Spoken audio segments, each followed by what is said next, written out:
पार्वती तेरे सौभाग्य के बारे में ऐसा लिखा है कि तेरा पति जोगी, जटिल, निष्काम, नग्न और अमंगल वेशधारी होगा।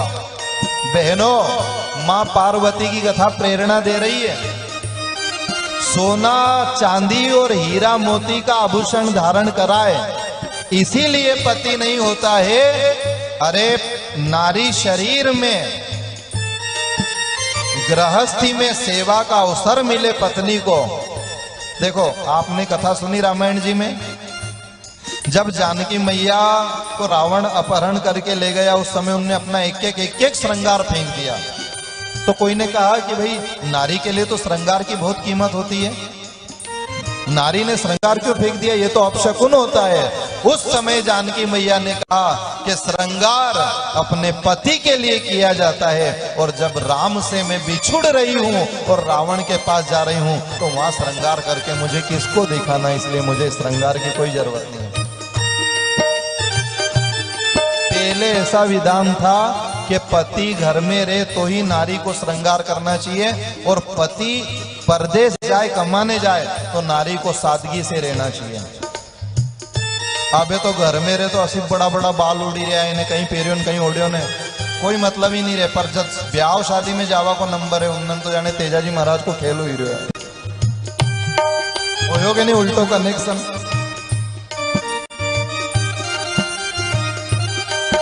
राम जी ने महादेव को आज्ञा दी, भगवान विवाह की तैयारी करो, और मेरी प्रार्थना है आपको विवाह करना पड़ेगा। महादेव ने हामी भर दी और पार्वती को आशीर्वाद दे दिया, जाओ पार्वती बारात की तैयारी करो, हम बारात लेकर के आ रहे हैं। बोल महाकाल राजा की।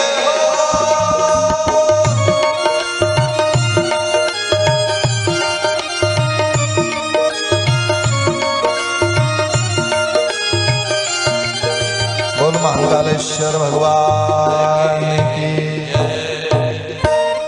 पर सुन पार्वती, पिछले जन्म में तेरी एक जिद थी कि अपने मकान नहीं है, अपने तो यहाँ कैसी जगह लाया, पटका पहाड़ी के ऊपर, कुछ भी नहीं है, यहाँ बल्डा का झाड़ है। तो तू इस मुगालता में मत रहना कि बहुत समय हो गया तो मैंने कोई बिल्डिंग बना ली होगी। अपनी कॉलोनी में उच्च प्लाट पड़े हुए, अभी तक कोई मकान नहीं बना है। भोलेनाथ गलती हो गई, मुझे ना तो मकान चाहिए ना सोना चांदी चाहिए, मेरा तो सुहाग ही मेरा सोना है, मेरे लिए दूसरा कोई सोना चांदी नहीं है। सुहाग ही श्रृंगार है बस, और कहां का श्रृंगार। जानकी मैया बैठी और राम जी से जिद करी कि वो सोने का हिरण लाओ। जानकी, मैं हूं तो सही तेरे लिए, मैं सोना ही तो हूं। आप तो फालतू बात मत करो, आप तो सोना। जानकी, अपन अयोध्या जी जैसी नगरी छोड़ आया, और क्या सोना सोना को रोए, आप तो सोना लाओ। और जिद करी तो राम जी ने कि तो इतना सा सोना को क्या करे, एक काम कर, थारे सोना को ज्यादा शौक है नहीं, सोना की लंका में ही पहुंचे ही तुम थारे। अब सोना की लंका में गई नहीं तो अब सोना तो भूल गई, और अब के मुझे तो मेरा राम चाहिए, बस मारे तो मारा राम जी चाहिए, मारा राम जी चाहिए। और बहनों, बुरा मत मानना, ऐसा बोलना हमें शोभा नहीं देता है, पर जब तक आदमी जिंदा रहे वो बहिरा आखी जिंदगी खायू के मारे सोना को यो बनाओ, मारे सोना को यो बनाओ, मारे सोना को यो बनाओ। वो आदमी वापड़ो सोनो सोनो सोनो सुनते सुनते ही कोई दिन सुई जाए, आड़ो पड़ी जाए, सफेद चादर ओढ़े दे गाम का, उन्दन उन्हीं भाई की अकल आए कि सोना नहीं चाहिए, राम जी चाहिए, और वह रोए ओ मारा राम जी। उनने क्या अबे कहा का राम जी, अबे तो पैर सोनो। अब गया राम जी। जब राम जी था तो सोना चाहिए कि सोना का बाजूबंद पहनूंगा, अब सोना मिल गया, अब राम जी चाहिए, अब राम जी नहीं मिलेगा। दो में से एक श्रृंगार करो, पर सादगी का करो, ऐसा दिखावा में मत जाओ। बिछुड़ी, चूड़ी, टिकी, मांग, देखो अपने मांग भरते थे तो यहां से यहां तक, तो जितनी लंबी मांग रे उतनी पति की उम्र बढ़े। अब कितनी मांग भरे, अब वो सिंदूर विंदूर का भी जमाना गया। अब तो कोई आए चीज वो यहाँ इतनी सी लगा ही ले, बस ऐसा लगे सुहागन नारी है, बस इतना में सब हो गया। जबकि क्या क्या चीजें हैं। बिछुड़ी देख करके लक्ष्मण पहचान गए कि तो माँ जानकी की है, मैं रोज प्रणाम करता था। क्या है इस बिछुड़ी में? बिछुड़ी जो बिछड़े को मिला दे वो बिछुड़ी।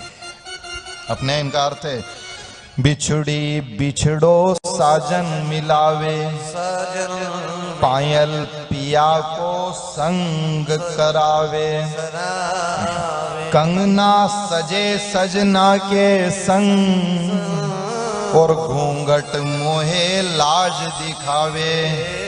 सदगुरु दो एक आशीर्वाद के चूड़ी रहे हरि की हरि। सदगुरु दो एक आशीर्वाद के चूड़ी रहे हरि की हरि। अखंड सुहागन रहूं सदा और मांग रहे ये भरी की भरी, और मांग रहे ये भरी की भरी। ऐसा इन चिन्हों का प्रतीक है। बिछुड़ी जो बिछड़े को मिला दे वो बिछुड़ी होती है, और इस बिछुड़ी की करामात के लक्ष्मण पहचान गए और बिछड़े राम और जानकी मिल गए। ऐसा सुहागन नारी को सोना चांदी की कीमत ज्यादा नहीं समझनी चाहिए। पति की कीमत सोना चांदी हीरा मोती से भी ज्यादा है। ठीक है नहीं? मानोगा परमेश्वरी? आई वाला को फायदो हो जाएगा बापड़ा उनको।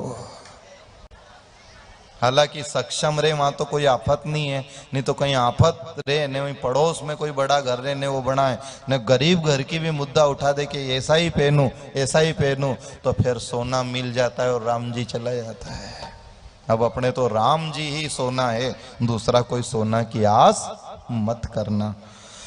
भगवान महादेव जैसे ही विराजमान हुए कि भूत प्रेत आए कि बाबा आपने विवाह की हाँ कर दी कि हाँ, कि घर में कुछ है नहीं। शिव जी ने की गरज कहाँ है, तो घर में कहीं हो है, तो फिर कैसे बारात ले जाएं? कि बस जटा मुकुट ही मोर समारा, जटा का मुकुट बांध लिया, सर्प की माला, सर्प का बाजूबंद, हाथ में त्रिशूल, एक डमरू ले लिया और कहा कोई बाजा गाजा नहीं होना, बस मैं अकेला चलूंगा, मस्ती से चलूंगा।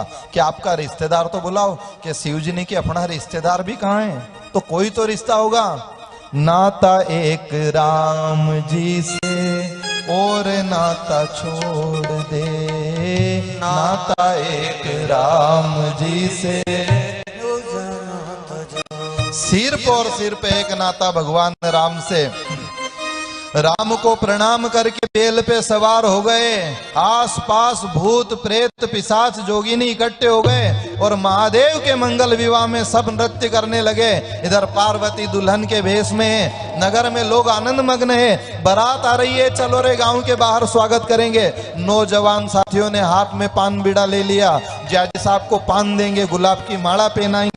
छोटे छोटे बच्चे तमाशा देखने के लिए इकट्ठे हो गए, बूढ़े बुजुर्ग आशीर्वाद देने के लिए गांव के बाहर इकट्ठे हुए। इधर से शिव जी की बारात आ रही है और जैसे ही बारात का आगमन हुआ कि कहां का पान खिलाना ने माला पहरानी, पान तो खुद ने मुंडा में धर लिया, माला खुद ने पहनी और जो भागे भागो भागो भागो, जिसको जिधर रास्ता मिले भागो।